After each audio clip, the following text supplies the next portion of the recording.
The polished glass doors of Atlas Corporation towered above Jordan Rivers as he took a deep breath, gripping the strap of his satchel. This wasn't just another first day at work, it was the start of a journey to prove himself.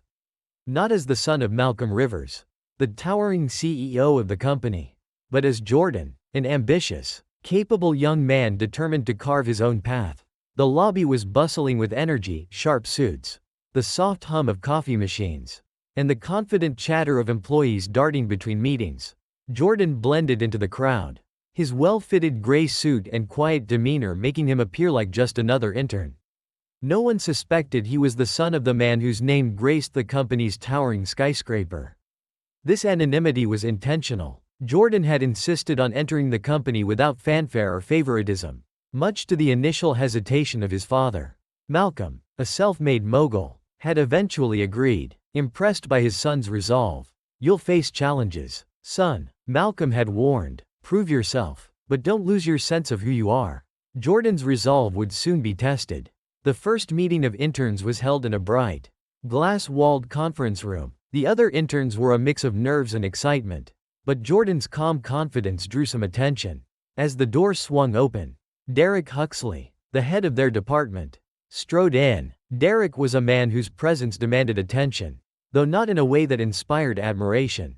He was tall, broad-shouldered, with sharp features that could twist into a condescending sneer at a moment's notice. To the interns, he was a gatekeeper to success. To Jordan, he soon became a significant obstacle. Derek's eyes scanned the room, lingering briefly on Jordan, his expression hardening. "Welcome," he said, his voice clipped and authoritative. "Some of you will succeed here. Most of you will not. I expect perfection, and I have no patience for mistakes." His gaze returned to Jordan, and no room for dead weight. Jordan felt the weight of the comment but kept his composure. This was what he'd signed up for. After all, a test of his mettle. Little did he know, Derek's dislike was already forming, rooted in the man's unspoken biases and insecurities. From the outset, Derek singled Jordan out. "Rivers," Derek barked one morning, tossing a stack of documents onto Jordan's desk. "I need this analyzed and summarized by noon. No mistakes." Jordan glanced at the stack, data that would take hours to comb through. "Understood," he replied simply, rolling up his sleeves. By the time lunch rolled around, Jordan had completed the task meticulously. He handed the report to Derek, who barely glanced at it before muttering, "Lucky guess," and walked away. Jordan's colleagues offered him sympathetic looks, but no one dared confront Derek. The pattern continued: menial tasks, impossible deadlines, thinly veiled insults disguised as feedback. Derek's behavior grew increasingly hostile, often veering into racially charged comments. "I hope you're not expecting special treatment," Derek remarked one afternoon as Jordan finished a complex assignment. "We don't hand out trophies just for showing up." Jordan clenched his jaw, refusing to take the bait. "I'm not looking for trophies, sir, just opportunities to contribute." Despite Derek's efforts, Jordan began to distinguish himself. His analytical mind and creative problem-solving skills shone through in team projects. Other managers started to notice his work, though Derek made sure to downplay it at every opportunity. It was during a high-stakes project that Jordan had his first major breakthrough and confrontation. The team had been assigned to develop a proposal for a potential client, a task that Derek had intentionally set up for Jordan to fail. "This is your chance to prove yourself, Rivers," Derek sneered, handing over incomplete data and vague instructions. Jordan stayed up all night researching, analyzing, and crafting a detailed presentation. When the time came to deliver, he stood before the senior executives, calm but determined. His presentation was polished, insightful, and delivered with quiet confidence. The room broke into murmurs of approval. Derek, seated at the back, seethed as the executives began to ask questions. He interrupted. "Let's not forget, this was a team effort," he said, attempting to redirect the praise. "Rivers just executed the groundwork I laid." Jordan's heart sank but remained silent. One of the senior executives, however, raised an eyebrow. "Interesting," she said, "because this approach is completely different from what we've seen before. Fresh. Innovative. Good work, Mr. Rivers." Jordan caught the brief flicker of rage in Derek's eyes. It was a small victory but a deeply satisfying one. As weeks turned into months, Derek's hostility escalated. He began undermining Jordan more aggressively, assigning blame for mistakes he hadn't made and stealing credit for his successes. Yet Jordan's resilience only grew. He began building quiet alliances within the company, befriending overlooked employees in other departments and earning the respect of those who saw through Derek's facade. One particularly grueling day, Derek crossed a line. During a team meeting, he openly humiliated Jordan, dismissing his ideas as amateurish and out of touch. "Maybe you're just not cut out for this level of work," Derek said, his voice dripping with disdain. "Some people just don't belong." The room fell silent. Jordan met Derek's gaze, his voice steady. "I believe my work speaks for itself, sir, and I'll continue to let it do so." Unbeknownst to Derek, Malcolm Rivers had been keeping tabs on his son's progress.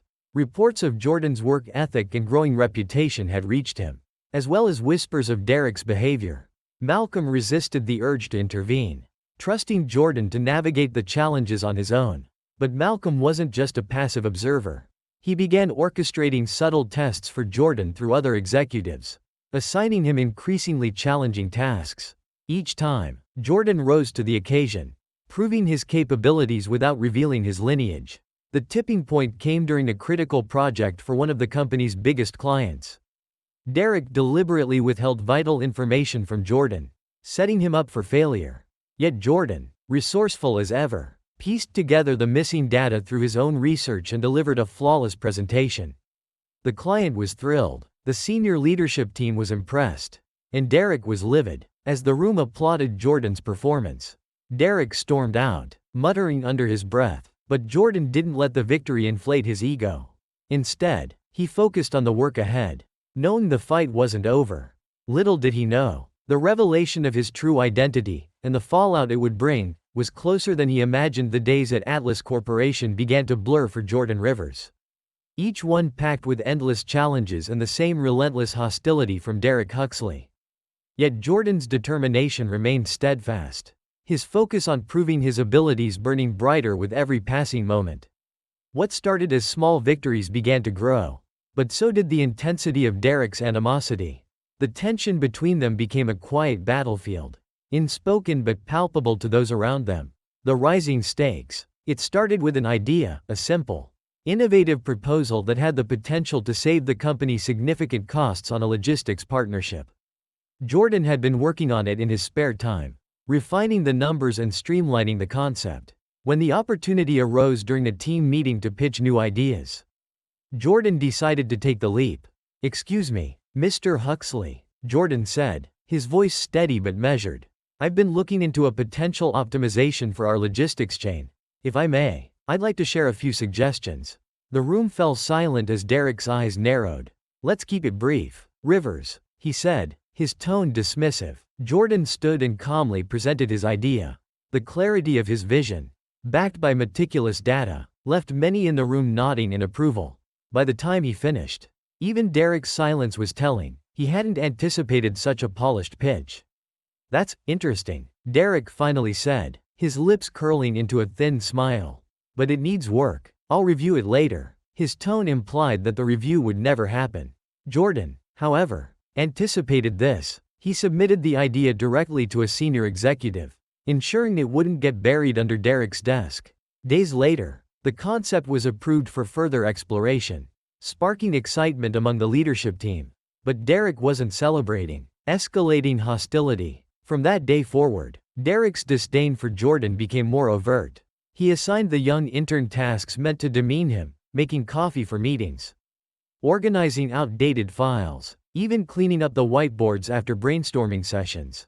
For Jordan, the humiliation was sharp, but he refused to let it distract him.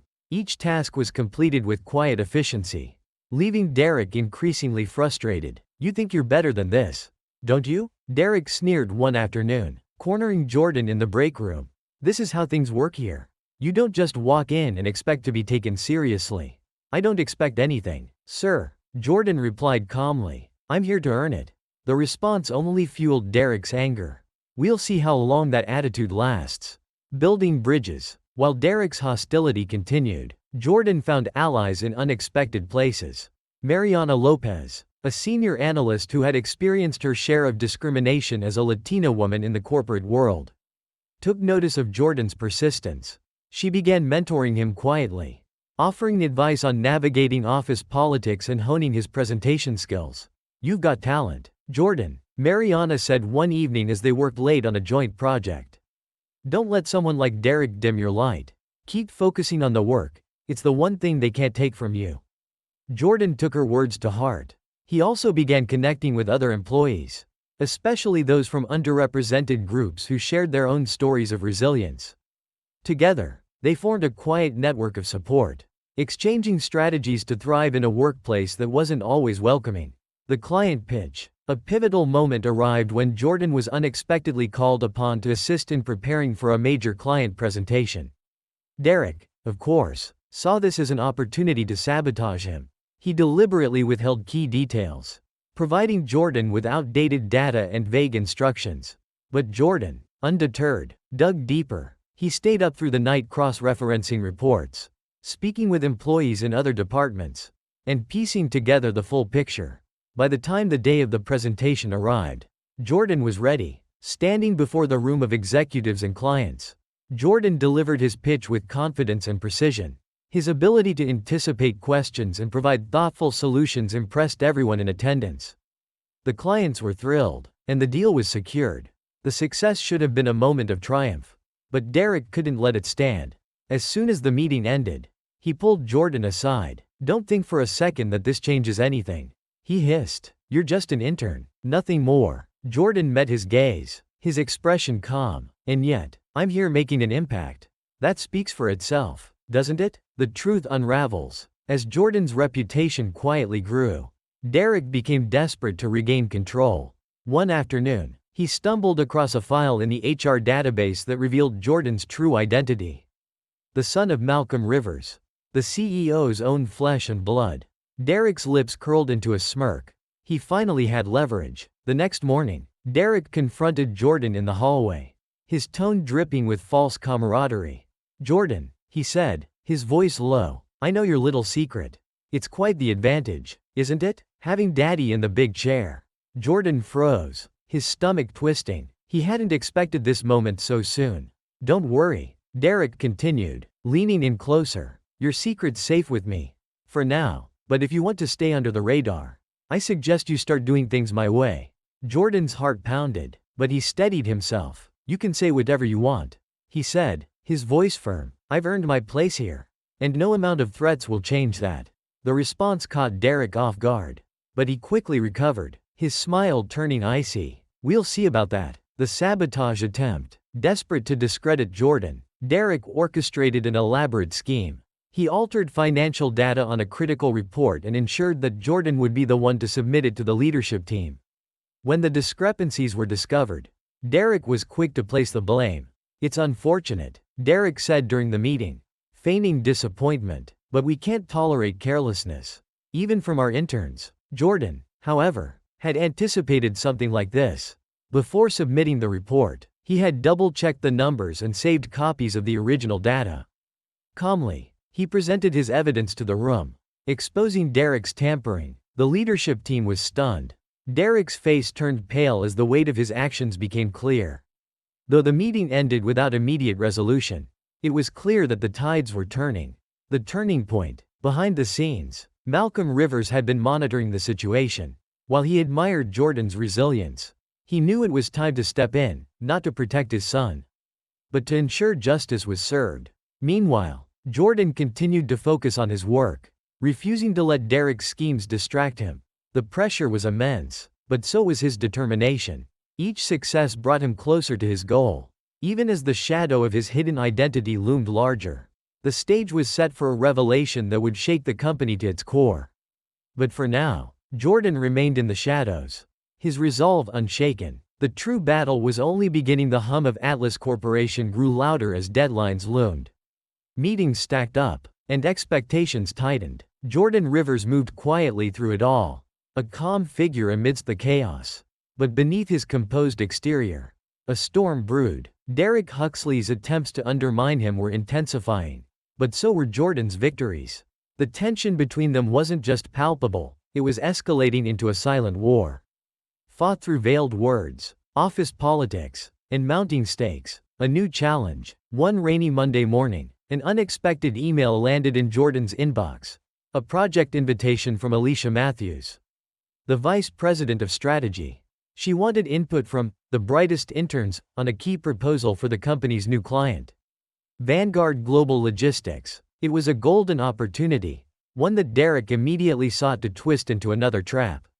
"You'll lead the prep work, Rivers," Derek announced during a team meeting, tossing a thick binder onto the table.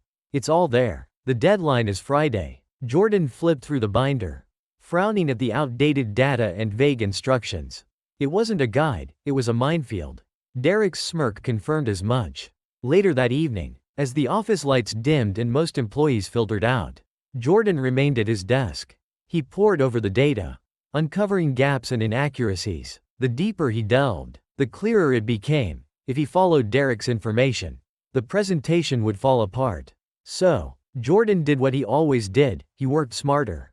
He tapped into his growing network, reaching out to colleagues who had the expertise he lacked. Mariana Lopez provided insights into current logistics trends, while a tech-savvy intern, Kevin Ain, helped him build predictive models to strengthen the proposal. Slowly but surely, the pieces came together. Derek's sabotage unfolds. By Thursday evening, the presentation was polished and ready. Jordan had rehearsed every slide, anticipated every question, but Derek wasn't finished yet. As the team gathered for a final review, Derek leaned back in his chair, feigning disinterest. "Let's hope it's not a waste of everyone's time," he said, his words carrying the bite of a challenge. Vanguard expects perfection. The next morning, as Jordan prepared to present to Alicia Matthews and the Vanguard executives, Derek struck his final blow. The files Jordan had painstakingly compiled were missing from the shared drive. In their place was an earlier, incomplete version, one riddled with errors. Jordan's heart sank, but he didn't panic. He'd saved a backup on a private drive. Anticipating a move like this, calmly, he re-uploaded the correct files moments before the meeting began. Standing before the room of executives, Jordan delivered his presentation flawlessly. The clarity of his vision, supported by meticulous data and real-world examples, captivated the audience. Even Alicia Matthews, known for her exacting standards, offered a rare smile of approval. When the meeting ended, the Vanguard executives shook Jordan's hand, praising his insight. Derek stood at the back, his face a mask of fury. Derek's next move, humiliated by Jordan's growing success. Derek grew more reckless. He started spreading rumors, suggesting that Jordan's accomplishments were the result of favoritism. "I heard he's got connections upstairs," Derek whispered to colleagues. "No wonder he's getting all these chances." The whispers spread, but Jordan refused to engage. Instead, he doubled down on his work, letting his results speak for themselves. Still, the constant scrutiny took its toll. Even his closest allies, like Mariana, began to question whether Derek's insinuations might hold a grain of truth. One evening, Mariana confronted him in the break room. "Jordan, you know I believe in you," she said carefully, "but people are talking. Is there something you're not telling me?" Jordan hesitated, the weight of his secret pressing heavily on his chest. "I'm here to prove myself, Mariana. That's all anyone needs to know." It wasn't a denial, but it wasn't the full truth either. Mariana nodded, sensing there was more to the story but choosing to trust him. The turning point. The corporate world loves success stories, but it also thrives on tearing people down. Derek's jealousy turned into desperation as he plotted his most audacious move yet. He altered financial data in a report Jordan was set to deliver to the senior leadership team, hoping to discredit him in front of the company's decision-makers. The morning of the presentation, Jordan noticed discrepancies in the numbers. His stomach tightened. If he presented this report as is, it would destroy his credibility. But instead of panicking, he acted. Jordan spent hours cross-referencing the data, pinpointing where the alterations had been made. By the time he stepped into the boardroom, he was armed not just with the correct figures, but with proof of Derek's tampering. The presentation began smoothly. Jordan walked the executives through the report, addressing key insights with precision. But as the Q&A session began, Derek pounced. "I'm curious about those projections," Derek said, his voice deceptively calm. "They seem ambitious. Almost like someone's fudged the numbers." The room grew tense. Jordan paused, meeting Derek's gaze. "That's an excellent point, Mr. Huxley," he said evenly. "In fact, I noticed an issue with the initial dataset. Fortunately, I was able to trace the problem and correct it." He clicked to the next slide, a detailed audit trail showing Derek's tampering. The room erupted into murmurs as the evidence became clear. Derek's face drained of color. "There must be some mistake," he stammered. "Agreed," said one of the executives, her tone icy. "And we'll be investigating it thoroughly." The fallout. Derek's position was precarious, but he wasn't out yet. That evening, he confronted Jordan in the parking lot, his composure unraveling. "You think you're untouchable, don't you?" he spat. "You're just some kid playing grown-up." Jordan stood his ground. "No, Mr. Huxley. I'm someone who earned his place here. Can you say the same?" The confrontation marked a turning point. Derek's grip on the department was slipping, and the whispers about Jordan's true identity were growing louder. The question wasn't if the truth would come out, but when. A glimmer of redemption. Despite the turmoil, Jordan's focus never wavered. He continued delivering exceptional results, earning the respect of more senior leaders. Alicia Matthews, impressed by his potential, began grooming him for larger roles. "Keep this up, and you'll go far," she told him one day. "But watch your back. Not everyone here wants to see you succeed." Her warning proved prophetic. Derek, now cornered, was plotting his final act of defiance. He would reveal Jordan's connection to Malcolm Rivers, hoping to discredit everything the young man had achieved. But Derek underestimated two things: Jordan's resilience and Malcolm's quiet but unwavering support. As the storm approached, Jordan prepared himself for the fight of his life, one that would determine not just his career, but the legacy he would leave behind. The atmosphere at Atlas Corporation was electric, charged with tension that everyone could feel but no one dared name. Whispers traveled quickly. Some spoke of Derek Huxley's unraveling grip on his department, while others marveled at the quiet rise of Jordan Rivers, whose work was beginning to garner the attention of the company's upper echelons. For Jordan, the stakes had never been higher. The weight of his secret pressed heavily on his shoulders. But he knew the endgame was near. The revelation. It began during a quarterly all-hands meeting, a grand event where the company's achievements were celebrated, and its future was charted. Employees packed the vast auditorium, buzzing with anticipation as Malcolm Rivers, the CEO, took the stage. His towering presence commanded attention. But this time, there was something different about his demeanor.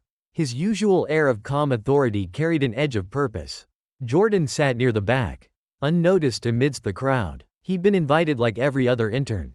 But the weight of his father's words from their last conversation echoed in his mind. "Your journey is your own, son, but some truths can't remain hidden forever." After a rousing speech about the company's growth and resilience, Malcolm paused, scanning the audience with a contemplative gaze. Then, he spoke words that no one had expected. "I've always believed in leading by example," he began, his voice steady. "And today, I want to introduce someone who embodies the values we hold dear at Atlas Corporation: innovation, perseverance, and integrity." The crowd murmured as Malcolm's gaze settled on Jordan. Slowly, the CEO extended his hand toward the young man. "Jordan Rivers, please stand." Jordan's heart pounded in his chest. The room turned to find him. Curiosity and confusion etched across every face. He rose slowly, acutely aware of the weight of 1,000 eyes. "Many of you know Jordan as a talented intern," Malcolm continued, his tone unwavering. "What you may not know is that he is my son." Gasps rippled through the room. Derek, seated near the front, froze, his face a mask of disbelief and dawning horror. The fallout. The revelation sent shockwaves through Atlas Corporation. In the hours that followed, the office buzzed with speculation. How had Jordan managed to hide his identity for so long? What did this mean for his successes?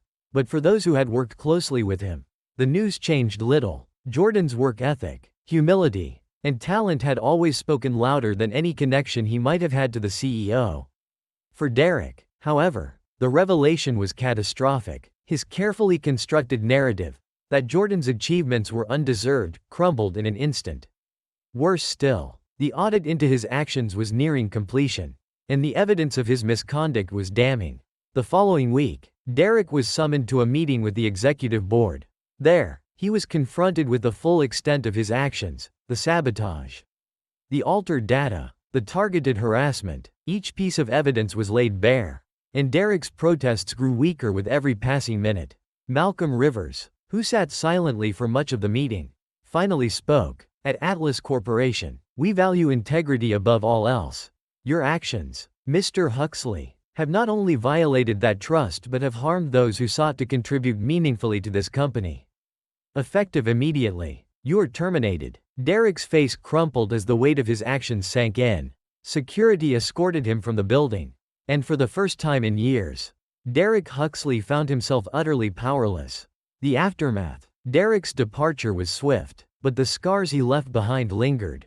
Jordan, though vindicated, found himself grappling with the complicated emotions the situation had stirred. He hadn't wanted Derek's downfall, only a fair chance to prove himself. Yet he couldn't deny the sense of relief that came with seeing justice served. In the weeks that followed, Jordan's life at Atlas changed significantly. Employees who had once viewed him with suspicion now approached him with respect and curiosity. His innovative ideas were sought out by senior leaders, and his role on key projects expanded. But what mattered most to Jordan was the chance to use his position to advocate for others. With Malcolm's blessing, Jordan spearheaded an initiative to improve the company's mentorship programs. Focusing on underrepresented employees, he worked closely with Mariana Lopez and other allies to create pathways for talent that might otherwise be overlooked. The program, aptly named Atlas Rising, quickly gained traction, and employees across the company began to rally behind its mission. Derek's descent. Meanwhile, Derek's life spiraled into chaos. Stripped of his title and reputation, he found himself alienated from the corporate world he had once dominated. He spent weeks in denial, blaming everyone but himself for his downfall. But as time passed, the weight of his actions grew impossible to ignore. One rainy evening, Derek sat alone in his dimly lit apartment, the glow of his laptop illuminating the termination notice he'd received. For the first time, he began to confront the truth. His insecurities, his biases, and his desperation to cling to power had led him down a path of self-destruction. Seeking redemption, Derek enrolled in anti-racism workshops and began volunteering with organizations dedicated to workplace equity. It was a slow and often painful process, but for the first time in years, Derek was learning to face himself with honesty. Jordan's triumph. Months later, Jordan stood before the employees of Atlas Corporation once more, this time as a guest speaker at the company's annual leadership summit. The room was packed, and the atmosphere was charged with anticipation. Jordan began his speech with a simple statement: "I started my journey here as just another intern, determined to prove myself. What I didn't realize then was that proving myself wasn't about being perfect. It was about staying true to who I am." He spoke about the challenges he had faced, the lessons he had learned, and the importance of creating spaces where everyone could thrive. His words resonated deeply, not just because of his accomplishments, but because of the authenticity behind them. As he concluded, the room erupted into applause. Malcolm Rivers, seated in the front row, beamed with pride. The legacy. Jordan's journey at Atlas became a symbol of resilience and integrity. His efforts to champion diversity and inclusion transformed the company's culture, inspiring employees at every level. Though he would eventually move on to pursue his own ventures, his impact on Atlas remained indelible. For Derek, life became a quiet pursuit of redemption. While he never fully escaped the shadows of his past, he found solace in the small ways he could make amends. In the end, the story of Jordan Rivers was not just one of triumph over adversity but a testament to the power of perseverance, humility, and the belief that true success is defined not by titles or connections, but by character. The revelation of Jordan Rivers' true identity reverberated through the walls of Atlas Corporation like a shockwave. For weeks, employees speculated, whispered, and debated. The intern they had underestimated, marginalized, and, for some, envied, was not only the CEO's son but also someone who had proven himself in ways no one could deny. But for Jordan, the real battle had only just begun. The weight of truth. Jordan's mornings now began with a different kind of tension. Walking through the office, he noticed the subtle shifts in behavior. Some colleagues who had once dismissed him now greeted him with overly enthusiastic smiles. Others, wary of his connection to Malcolm Rivers, kept their distance. Jordan hated it. The respect he had fought so hard to earn felt tainted. Even though he knew his accomplishments were real, he spent his days focused on his work, determined to continue as he always had. But beneath the surface, the weight of being the CEO's son pressed heavily on him. It was Mariana Lopez who finally addressed the unspoken. Catching him in the break room, she leaned against the counter with a knowing smile. "It's a lot, isn't it?" she asked. Jordan nodded, grateful for her candor. "I wanted people to see me for who I am, not for my name." "They still do, Jordan," Mariana said. "At least the ones who matter. The rest? Let them talk. Your work speaks louder than their whispers." Her words bolstered him, but the challenges ahead would demand more than just resolve. Derek's last gambit. Derek Huxley's world had unraveled rapidly. The investigation into his misconduct had stripped him of any authority he once wielded. And his days at Atlas were clearly numbered. Yet Derek, in his desperation, clung to the belief that he could salvage his reputation. He spent hours crafting a carefully worded email, painting himself as the victim of a corporate witch hunt orchestrated by the CEO's son.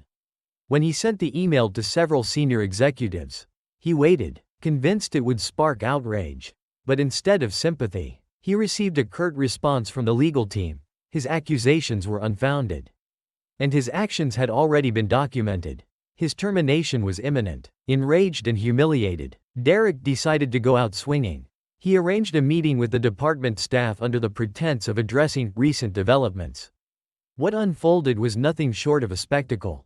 "Let's not pretend we're all equals here," Derek began, pacing in front of his colleagues. "Some of us had to claw our way up, while others had doors opened for them because of their last name." His gaze landed squarely on Jordan. "It's easy to look noble when you're playing with a safety net." The room fell silent. For a moment, Jordan considered staying quiet, but then, something shifted. He rose from his seat, his voice calm but firm. "You're right, Mr. Huxley," Jordan said. "I did have doors opened for me, but they only opened because I refused to let them close.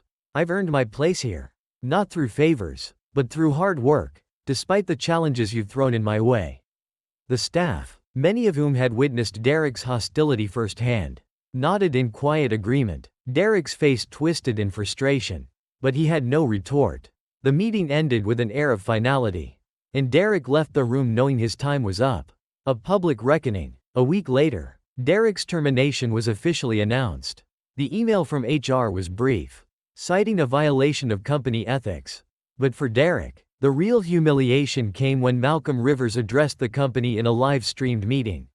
"Integrity is the cornerstone of everything we do at Atlas," Malcolm began, his voice steady. "When that trust is broken, it affects not just the individuals involved but the entire organization." He paused, letting the weight of his words settle. "Today, I want to recognize one of our own, someone who has faced challenges head-on. With resilience and grace, Jordan Rivers has shown us all what it means to lead by example." The applause was thunderous, but Jordan remained humble. As he looked around the room, he realized something profound. This wasn't just about him. His journey had become a symbol of perseverance for others in the company who had faced similar obstacles. The rise of Atlas rising. With Derek gone, Jordan shifted his focus to creating meaningful change within Atlas. He proposed a mentorship initiative aimed at supporting employees from underrepresented backgrounds, ensuring that no one would face the same isolation he had. The program, Atlas Rising, quickly gained traction. Mariana Lopez became a co-lead, bringing her own experiences and insights to the table.